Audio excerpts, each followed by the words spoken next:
Hello, this is Xbox Ahoy, and this is episode 33 of my Modern Warfare 2 weapon guides. In this episode, we're covering the 5th Assault Rifle, the FAL.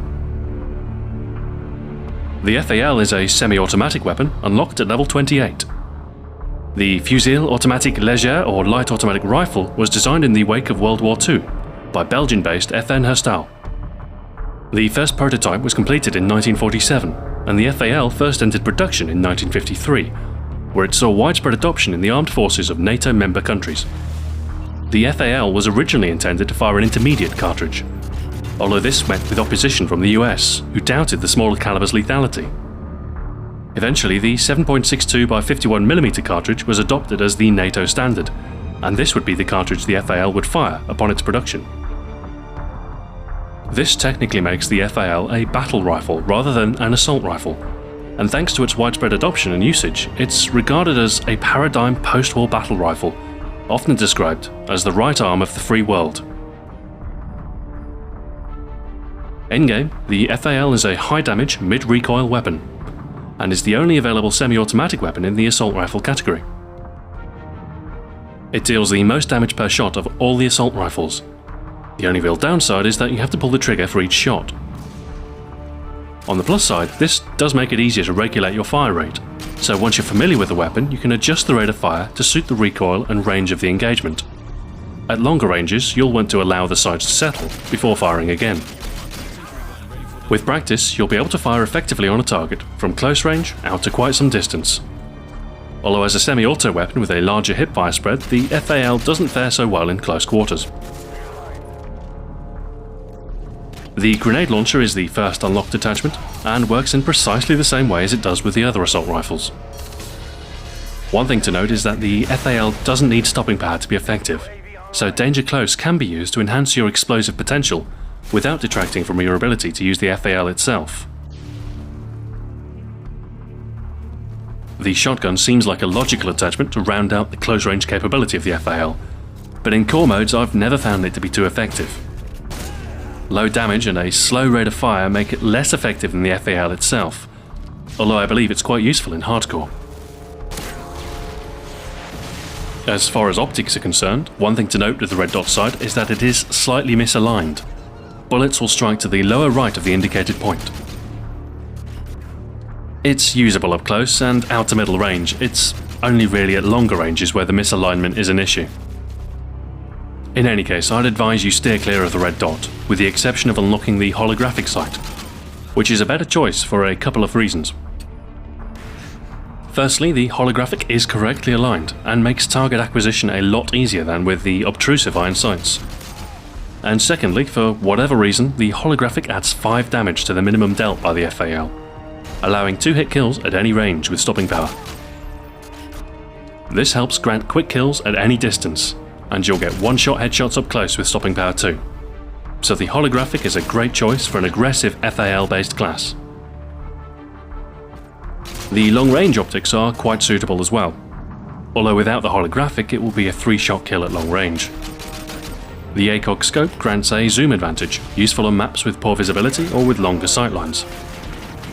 Recoil is magnified but remains controllable. The FAL is one of the few assault rifles that suits a scope. The thermal scope is similar, useful for large maps with foliage such as Wasteland. It turns the FAL into something resembling a sniper rifle, albeit a very low-powered one. You'll find yourself missing the additional power that the holographic grants you, so unless you're playing hardcore or using a perk other than stopping power, you're probably better off avoiding the scopes. The silencer decreases your effective range but keeps you off the radar. And although this stealth benefit is nice, I found the decrease in range meant that more often than not I'd need 3 hits to kill instead of 2. Stopping power remedies this somewhat. If you're prepared to use bling, the most effective combination with the FAL would be the silencer and holographic sight paired with stopping power, granting silent 2 hit kills at any range. The heartbeat sensor works well paired with lightweight pro, allowing you to outmaneuver the enemy without too much of a penalty to your lethality. The pro benefit of lightweight also means your heartbeat sensor returns to view more quickly when recovering from sprint too.